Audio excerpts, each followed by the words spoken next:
What's going on, guys, and welcome back to another Swords of Convallaria video. Today we're going to be talking about how to get OP in this game as quick as possible. Now, there are a couple ways to do this, and I'm going to go through the steps on the order in which you should do this, because there are some things that you need to unlock first through the story, and then we will go from there. As always, if you guys enjoy these guides and you want to see more, make sure you guys hit that subscribe button. Like the video, helps me out more than you know. This is a brand new channel that I made just for other gacha games that I wanted to cover, and I didn't want to ruin the Hoyoverse channel. So hope you guys enjoy these. Without further ado, let's get right into it. Now, of course, first things first, you're going to want to do the story as much as you can as fast as possible. Obviously, if you want to watch a story, watch a story. The story is actually pretty decent.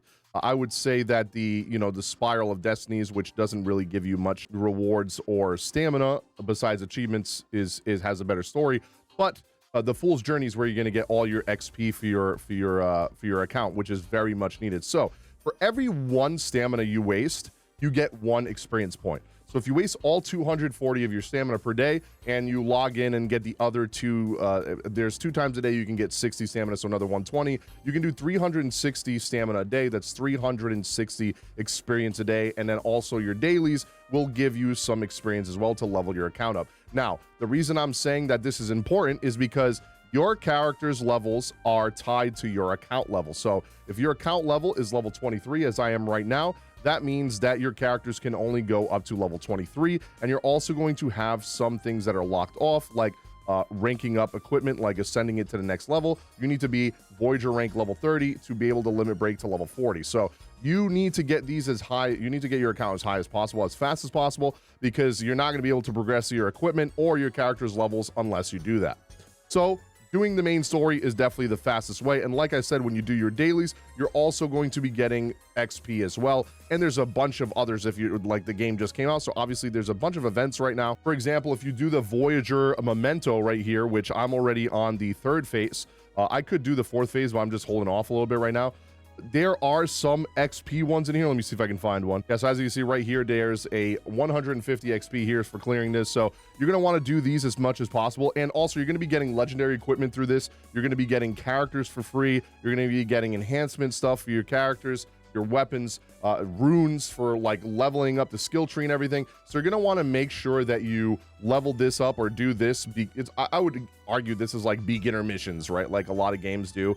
This doesn't go away, so you just want to do these and unlock the free stuff as you go along. And like I said, when you do your dailies, you're going to be getting 60 stamina per day, 2 times a day. So I already got one of them. Oh no, I didn't. Yeah, I already got one of them. So 8 a.m. and 6 p.m. So you'll be able to do 120 stamina extra than you have for your daily intake. Then you're also going to be getting them from doing dailies, right? So Voyager XP here, you get 100 here, and you get 150 here, and you got 50 here. So you're going to be getting 300 a day from there, 360 a day on, doing the stamina. That's 660. And you will be able to get some from the events like I showed you. Now, the best way to get your characters super strong, super fast, is focusing on a certain skill tree for a certain class of character. So if you have like a 5-star version of like a breaker or a seeker, you have breaker and seekers, like 2 5-stars, and they're a breaker and a seeker, but you don't have any 5-stars of these, or you don't have any good units for these, do not touch these until you get units that you want to focus on, right? Do the ones that are for your DPS and your characters that you're using all the time. What this is a talent tree for that entire spec of class. So that entire class gets this skill tree here that buffs their paths, gives them passives, buffs their stats and everything. For example, right here you can see all breakers attack increased by 10. If you go to the next one, all breakers attack increased by another 10 right here, because you're probably gonna be able to awaken that 2 times again. You're gonna get more attack here. You're gonna be able to unlock a bunch of buffs to get your character strong. HP, defense, probably gonna be crit rate or crit damage there somewhere around there as well.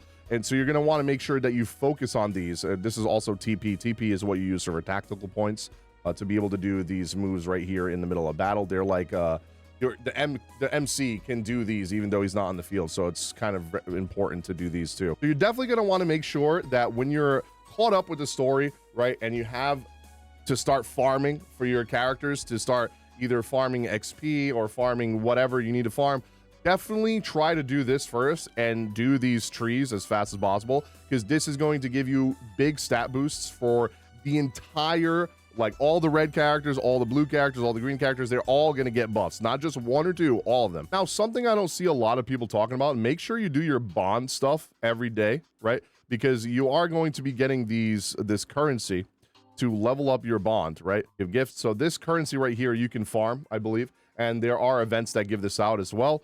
And I think you get them from main story as well. So what you do is you give this to the characters, they increase their bond. I already have my Gloria at level 2 bond. It gives her attribute, all attributes buff plus 1% for every time you level up her bond. And she can go all the way up to bond 5. So she will get 5% increase to all stats. So you're definitely going to want to make sure that you do the bonds for your characters as well. Of course, there's also the daily, memories that you can do where this is getting dupes for your characters. The cool thing about this game, I don't like the pity being 180, right? And every single time you summon, it's a 50-50 until you get to 180. Kind of cringe, not gonna lie. I don't like that. But you only need one copy of the character because then you can farm their dupes from just doing these stages, okay? So you will just be able to farm dupes, the shards for your characters from doing these stages daily. So very, very good. I actually really like that. So obviously that's another way to increase your character's power. The fastest way though, like I said, is doing the talent tree and of course weapons. So if you do summon on the weapon banner, you get some 5-star weapons. Obviously ranking up those weapons as fast as possible is definitely the best way you want to go about it. The very good thing I like about this game is the gear is not random. You are guaranteed these stats and all you got to do is level them up. So I don't know. I will do an updated video because I'm not sure. I did play the CN version, but I didn't get, I think I'm actually farther now in the global version than I was in the CN version. I don't know if there's a stage to farm like 3-star or 4-star equipment. I don't believe there is. There could be one in here. I haven't unlocked everything yet. I'm still missing these two. So I don't know if there's a way to farm weapons. I don't think so. But you can get weapons and armor through the story. There's probably going to be from the events. And then, of course, there's also arena, which you should be doing the regular arena, even if you don't like PvP, because you are going to be... Look, these characters are so easy to beat. They're like level 9, and I'm level 23. And you can get merit just from fighting these level 3, the level 9 characters. And your defense is going to be winning and getting you stuff as well while you're not even able to attack anymore. So if you already use all your attempts, and if you notice in this thing, all you got to do is just, I autoed it, right? I autoed it against weak opponents. And if you want to stay against weak opponents, just set up your defense, right? Go to set up your defense and make it like the weakest defense possible so people can just keep beating you and you stay in the same class, like the same part of the arena that you want to stay at. So that way you can keep fighting easy enemies and keep getting merit to build that little tree here that gives you rewards, because you do get a lot of really good rewards from this. And the overall like currency you get for being like the Radiance tier, right? The highest tier. It's only 3. I know this is like, I don't think it's weekly. I think this is just a seasonal thing.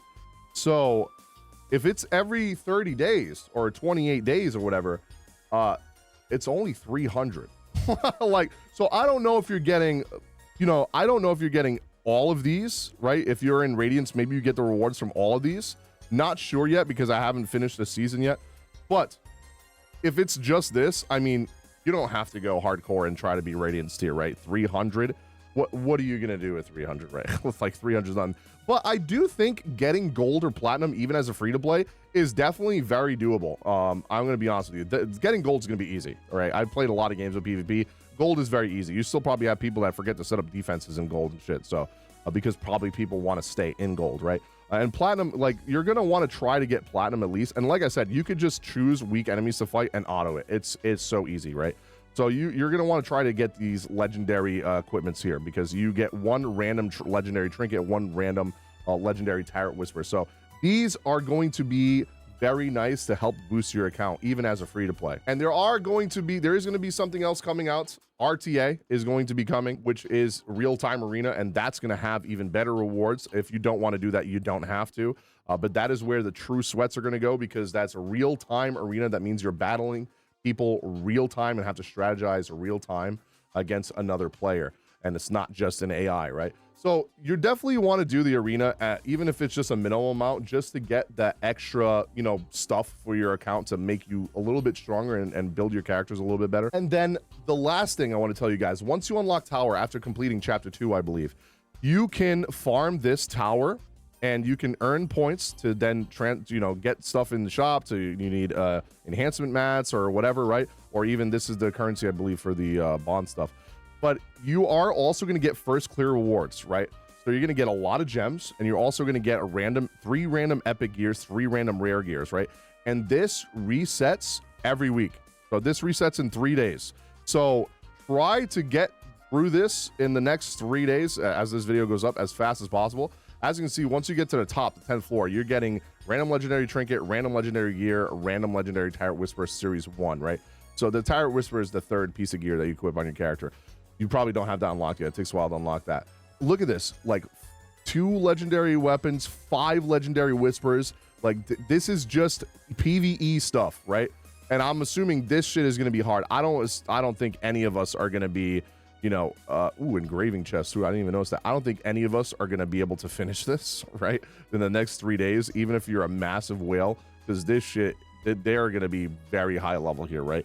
Even the one I already got to, what, the 2nd floor, and I haven't done. I mean, the 1st floor was very easy, and the 2nd floor is probably gonna be easy, but the 3rd floor, I'm assuming, is probably gonna be, they're gonna start stepping it up in difficulty, like level wise. They're probably gonna be higher level than me. And like I said, that resets weekly, and it's PvE stuff, so definitely be doing that. I don't know if these first time I'm assuming these first time rewards, you get them every single time. Maybe not. I don't know. That'd be crazy. That would be really, really free to play friendly if every single week we get all these gems. And, you know, I don't think so. I think it's just gonna be a first time bonus though. Hopefully, even when the first time clear goes away, we get something else for hitting those floors, right? It doesn't say here after me clearing this if I get this again or anything. So I'll let you guys know, and I'll update it in a week from now or whatever. But this is going to be able to give you a nice boost to your account once you're able to clear this tower. I'm assuming this tower is like Epic 7's tower, where once you clear the floors, that's it. But you can do it weekly to, you know, get this stuff right here. This is the weekly rewards here, where you can collect them and get this currency to then use in the shop for enhancement materials or whatever it is that you need. I can't believe I almost left this out, but obviously you're definitely going to want to rank up your character. This is the bulk of where you're going to get a lot of your buffs for your stats for your character. Like, look at these buffs: plus 72, plus 36, plus 36, plus 36, right? These are big buffs. So early on, you won't notice them being that big a difference. It's only like, well, 18 attack, 18 attack, 18 attack, right? But once you get like 10 and beyond, you're going to get way more. And I do want to do guides for almost every character, at least all the, you know, meta characters on their skill tree here, because once you choose something on the skill tree, you cannot change it. The only time that you can change it or not change it, what you get the other skill that you missed, is by using this Castalia, which are very few in between to get this.